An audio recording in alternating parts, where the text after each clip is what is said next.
John Acorn, and unlike most people, I own a hydrophone, underwater microphone. In fact, I own two of them. And unlike most people who own hydrophones, I don't listen to whales with them. I live in Alberta. There are no whales here.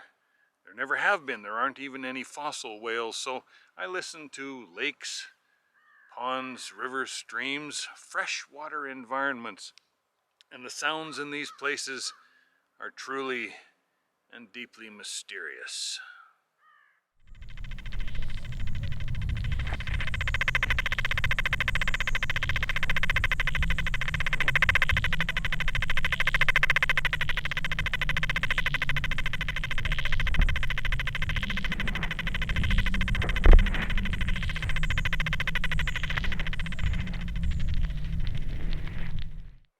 It's been a wild and wonderful year for me in sound recording.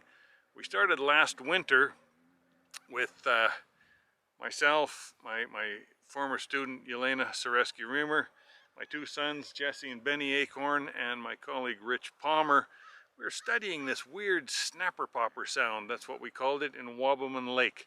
We still don't know what it is. If you want to hear that story, you got to check out the video that Yelena made.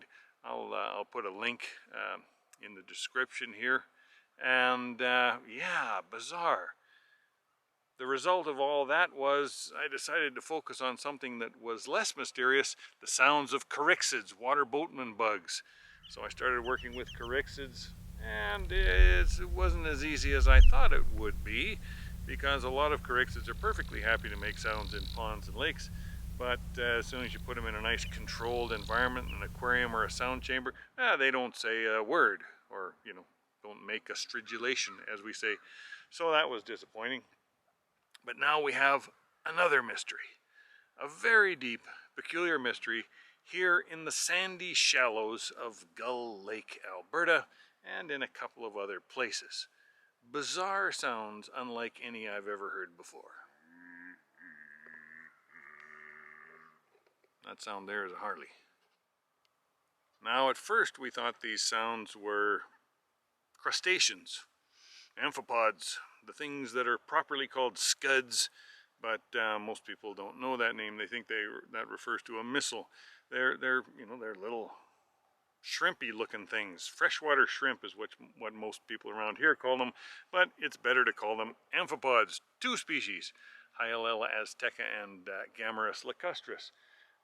What else could it be when we dug into the, or you know, snetted through the plants in which the sounds appeared to be coming from? Get maybe a scud or two, and very few other things. Digging into the sediments, again, nothing else except maybe the occasional tiny little chironomid bloodworm larva. Those things can't make that much sound. And I set up the scuds in an aquarium. They didn't make any sound in the aquarium.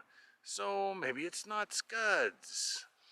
It became such a mystery that I thought, well, maybe it's the sand itself. So I invited my friend and colleague Murray Gingras. Now Murray is an ichnologist. He studies fossil burrows and traces. He also studies how burrowing organisms live in sediments in modern environments, but mostly marine. Murray came out here, and Murray was baffled by it all as well. What the hell?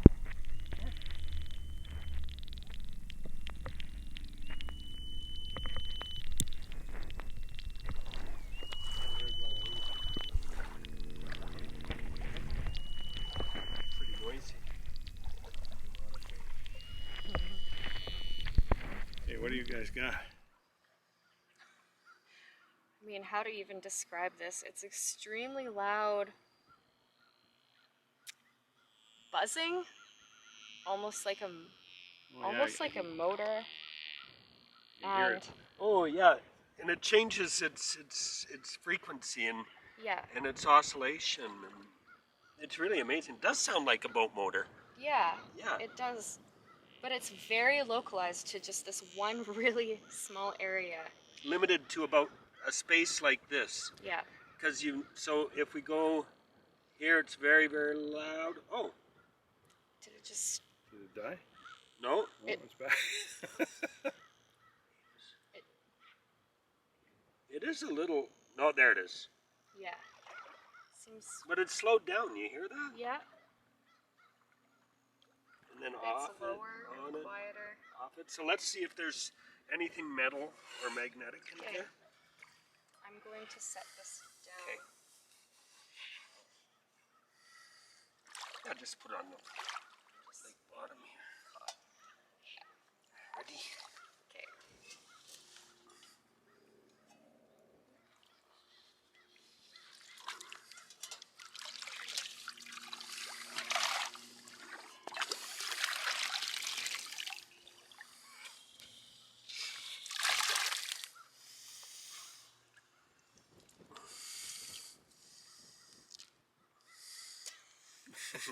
Nothing. There's just nothing there. Basic mud. Your basic mud. Well, it's actually sand if you want to be Oh particular. yeah, pardon me, about it. pardon me. Of course, I knew that, Murray. I apologize. There's an air bubble in it. Okay. Like gas bubbles. You see Yeah. there's little gas bubbles Yeah. preserved in Oh here? yeah. We didn't see that in other sounds. No, it is the first time we saw that. Yeah. Good point. Let's check these guys out. But I mean, there's not a magnet in here or anything like that. No. And if there was magnetite sand, it would be jet black, Yeah. and it wouldn't be this color. Oh, okay. This is all light gray. Can I dump it out? Yes. Isn't that funny? So that was, I think, the loudest one I've heard here today. Yeah. So I would Murray, agree. let me just get your impressions. This is the first time you've been out here listening to this. What do you think? Well, a lot of the sounds are unusual. I've never heard anything like it. So there's a diversity of sounds, and we were saying earlier that it reminded me of when I worked in the Amazon, the jungle sounds. There's these sounds of insects and animals and all types of things, even the leaves in the forest all coming together. And in some areas here, that's what you have. You have this collage of sounds, none of which I've heard before, and I'm kind of freaked out for sure. It's a beautiful cacophony, isn't it? It is. Yeah. It is. Cacophony is exactly the word for it. Yeah. We'll need to start making a classification. That's the cricket.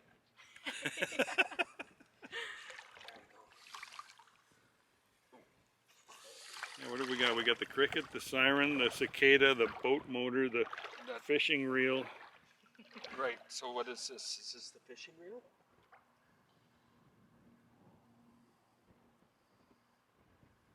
That's, Wow. And some are just tickers, eh?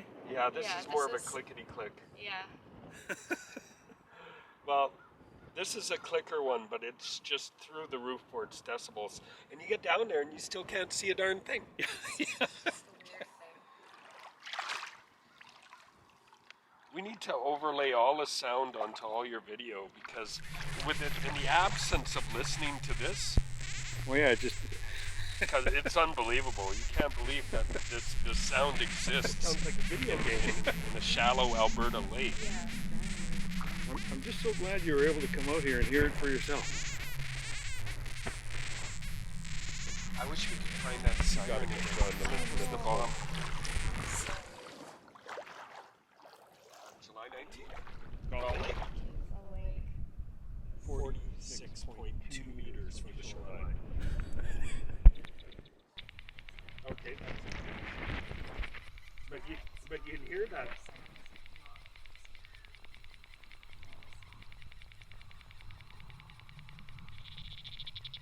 That's the Crixon. And then there's a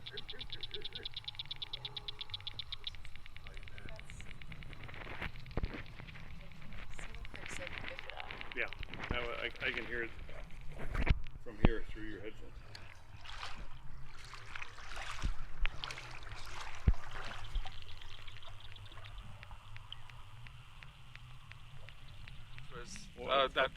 that kind of makes you feel like a cat that's chasing a laser light. That's how frustrating trying to understand these sounds can be.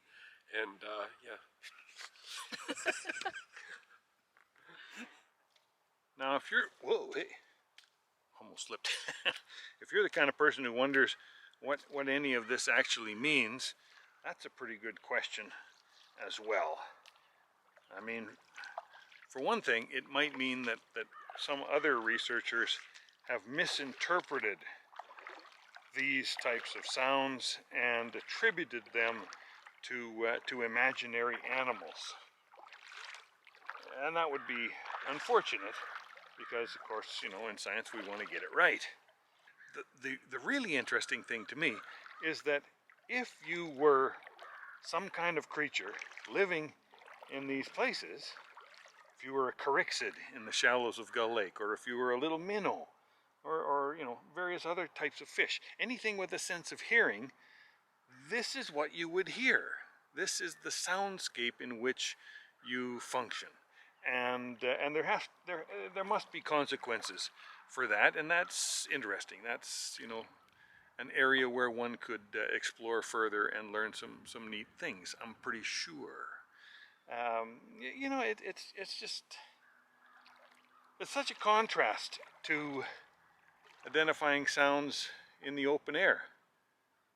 I walk along and I know everything that I hear. I can hear traffic sounds over on Highway 12 and 12A. I can identify the sounds of all the birds around me. If I hear an insect sound, I have a vague idea which kind of insect it is. But as soon as you go underwater with the hydrophone, it's completely foreign and virtually impossible to figure out what you're listening to. That's the fun of it. It really is a tremendous amount of fun. Anyway, that's my sound report from the Sandy Shallows. Listen to that. Sound of feet walking through the shallows. You don't even have to know that I'm walking through the shallows, and you know, because you know the sound of human feet walking through the shallows. Beautiful, beautiful sound.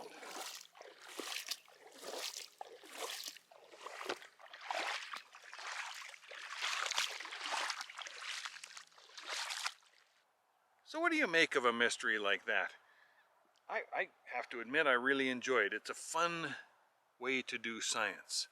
It's very exploratory. I don't have, you know, any preconceived notions, and the great thing is there's no research grant, there's no pressure, there's no grad student, there's no, you know, course, there's no deliverable, there's just a desire to explore the world beyond my human senses. And that's, you know, a hydrophone is a nice simple example of something that allows you to go beyond your human senses. I'm very attracted to that sort of thing.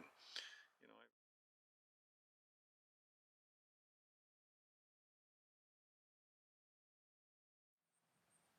well, you know, I thought I was finished with that video, but I wasn't. It's now the long weekend, Labor Day weekend, early September, and I'm happy to report that we actually did solve the sound mystery from the shallows here. It's the plants. Amazingly enough, I'm basing that on 3 streams of evidence. First of all, we saw consistently these fine bubble traces. When we heard the sounds with the hydrophone, you could always find a fine bubble trace, even if it required underwater video. So that suggested that, you know, it had to do with these bubbles. Then I had some of the bubbles show up in my aquarium. I have a 5-gallon aquarium set up with some sago pondweed, and one afternoon I noticed from a sort of damaged part of a stem a fine stream of bubbles coming up. Put the hydrophone in the tank, and sure enough, there's a very similar sound coming from that plant in the aquarium. So marvelous. Then the third bit of evidence was collecting gas samples. Jesse helped me with that. We collected gas samples both from the aquarium and from out in the lake where we were hearing sounds from the pondweed. And Murray Gingras did the analysis of those samples, and they were, primarily oxygen, which is what you'd expect if it was photosynthesis. So how about that? It's plants photosynthesizing. Marvelous. Wonderful to know. I mean, I knew that people had recorded the sounds of photosynthesis before, but the examples I'd heard were very subtle. Like, this is like roaringly wonderful. So there you go. The exuberance of photosynthesis, and the mystery is solved. I'd like to say I'm 100% happy that the mystery is solved, but I was having a better time when I was completely baffled. I really enjoyed that feeling of not knowing what I was listening to. But hey, that's science. On to the next mystery, whatever that might be.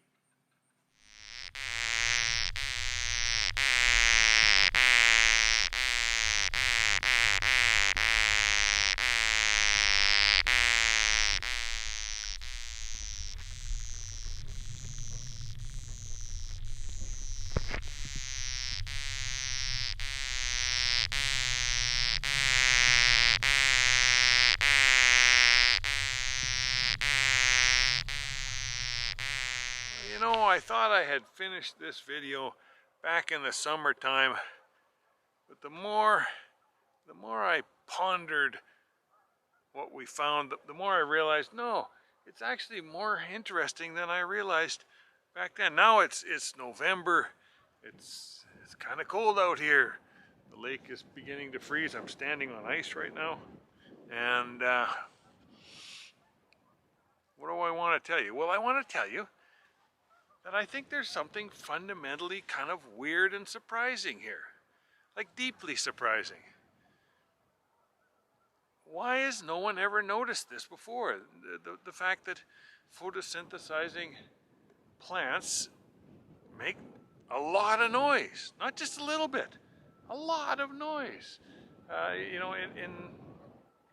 There was a paper not long ago. Some researchers found mats of algae in marine systems making very faint fizzy poppy noises, and they were all excited and they published a paper. So if this was known, I'd know about it, or at least I'd know that it's in the scientific literature. We're not the first people to ever put a hydrophone in fresh water. I don't get it. Did everyone else misidentify the sounds? Did they just assume it was some kind of insects that they didn't know? Is that a bald eagle? Far out. I'll turn this way in case it's still visible. It's probably not. Anyway, remarkable stuff. And I've told a number of my colleagues about this. They all think it's really kind of neat, but none of us, it's not our area. What is the area? Is it plant physiology? Is it, well, maybe it's freshwater acoustics. I guess that's kind of a new area for me. Will we publish a paper? Maybe. I don't know. But I want to tell you about it right now because I'm kind of amazed by it. Amazed. Oh, and here's another thought. I don't know if this is true, but it might be.